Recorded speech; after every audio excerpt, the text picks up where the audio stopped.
Join us and discover beautiful beaches, rugged landscapes, pretty towns, desolate mountain ranges that sweep down to stunning lakes, unique architecture, history and folklore, no shamrocks, no shillelaghs, and definitely no shenanigans, just naked Ireland. When entering the park from the south side, we're immediately confronted with the Superintendent's Lodge, a pretty Victorian building built in 1880. But don't be fooled by this relatively late addition to the park. The park itself dates from 1663. This lodge was commandeered in Easter 1916 by the rebels.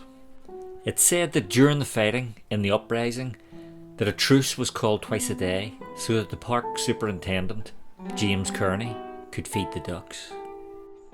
And when the rebels were leaving the lodge, the Kearney family asked who was going to pay for all the tea that they'd been consuming, and were told to send the bill to the Irish Republic.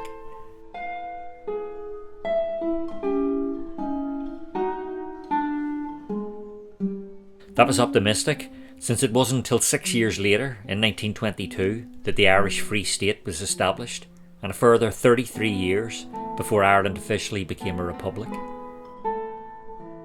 This bronze statue, dating from 1956, was a gift from the German people for taking refugee children after the Second World War. Operation Shamrock saw that up to 500 children found foster homes in Ireland.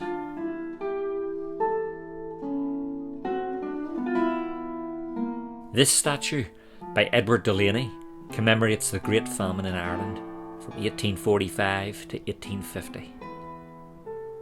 And on the other side of this sculptural wall is another work by the same artist.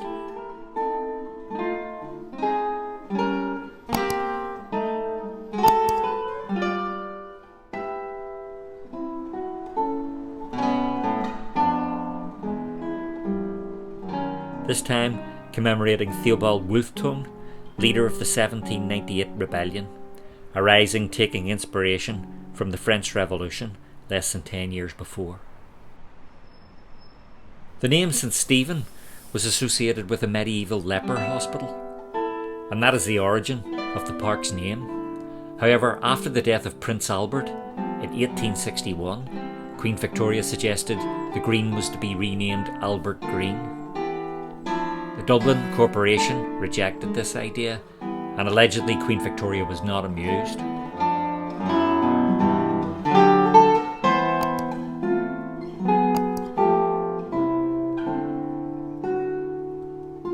It was an act of defiance that was to preempt a more serious fracture with Britain in the century to follow.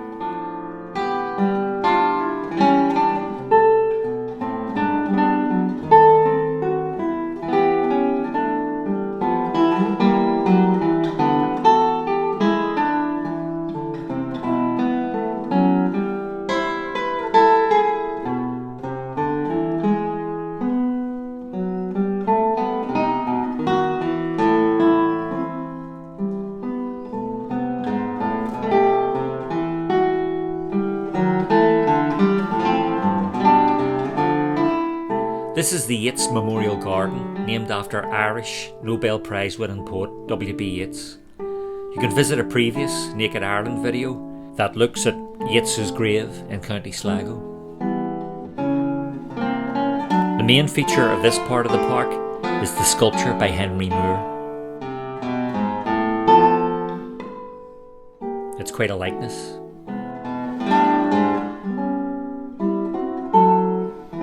And other Irish patriots are immortalised here. Here's Robert Emmet, who sought to continue where Wolfe-Tone left off, and Ó'Donnobáin Rossa, the Fenian leader and member of the Irish Republican Brotherhood. And we exit the park through the gates from which most people enter, at the top of Dublin's fashionable Grafton Street. I hope you've enjoyed this video. Please give it a like, and don't forget to subscribe.